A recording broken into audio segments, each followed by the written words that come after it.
Education is the manifestation of perfection already in man. Good morning to everyone. This is Bhavesh Pandey from class 10th LDC Public School, and on this honorable day of birth anniversary of Swami Vivekanand, I would like to present a speech on him. Swami Vivekanand was born in Shimla, Palli, in Calcutta on 12 January 1863. He was named Narendra Dutt. His father was Vishwanath Dutt, was an attorney of Kolkata High Court.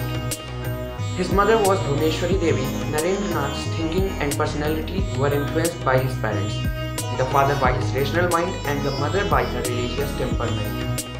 From his mother, he learned the power of self-control.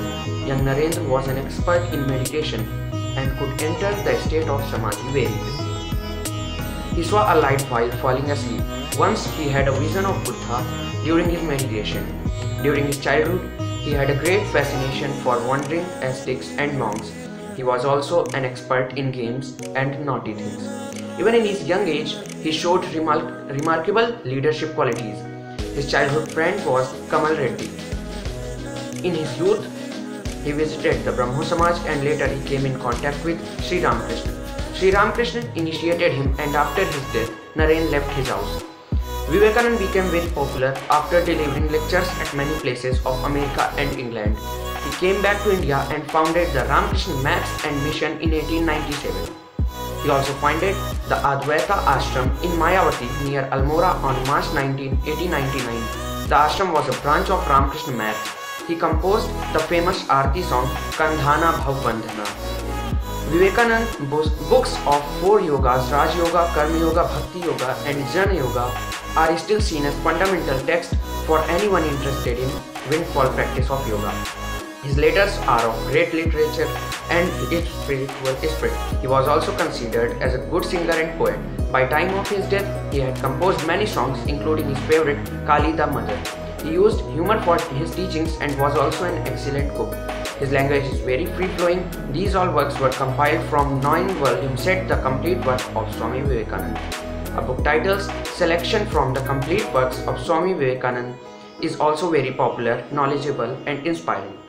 At last, with his quotation, I would like to stop my words. We are what our thoughts have made us. So take care about what you think. Words are secondary, thoughts live, they travel far. Thank you. नमस्कार, मैं आयुष मिश्रा, कक्षा 12वीं LDC public school का छात्र आज आप सभी के समक्ष युवा दिवस के अवसर पर युवाओं के प्रेरणा स्रोत स्वामी विवेकानंद जी के बारे में बताना चाहता हूँ, जिनके जन्म दिवस को हम लोग युवा दिवस के रूप में मनाते हैं। स्वामी जी का जन्म 12 जनवरी सन 1863 में हुआ। इन्हें हम युवा प्रेरणा स्रोत मानते हैं क्योंकि इनकी बुद्धिमत्ता और इनकी एकाग्रता पूरे विश्व में प्रचलित है। स्वामी जी जन्म से ही बड़े होशियार थे, परंतु इनका धर्म के प्रति झुकाव इनके गुरु रामकृष्ण परमहंस के सानिध्य में ही हुआ। स्वामी जी जब अपने गुरु रामकृष्ण परमहंस से मिले तब वो एक साधारण व्यक्ति की तरह नौकरी करके अपने परिवार का सहारा बनना चाहते थे। स्वामी जी ने सुंदरकांड की पंक्ति बिनु सत्संग विवेक न होई को अपने गुरु के मार्गदर्शन द्वारा चरितार्थ किया। कहते हैं कि स्वामी जी इतने एकाग्र थे कि वो जो भी एक बार पढ़ लेते थे उनके मस्तिष्क में छप जाता था। उनको पूरी किताबें याद हो जाती थी। उनकी एकाग्रता का राज उनकी कई घंटों तक एक ही मुद्रा में रहकर ध्यान करना था। मैं अपनी वाणी को विराम की ओर ले जाते वक्त आप सभी के समक्ष स्वामी जी की कुछ पंक्तियों को कहना चाहूँगा जो वो कहा करते थे। उठो जागो और तब तक ना रुको। उठो जागो और तब तक ना रुको जब तक तुम अपनी मंजिल को हासिल ना कर सको। धन्यवाद। आपका दिन शुभ हो।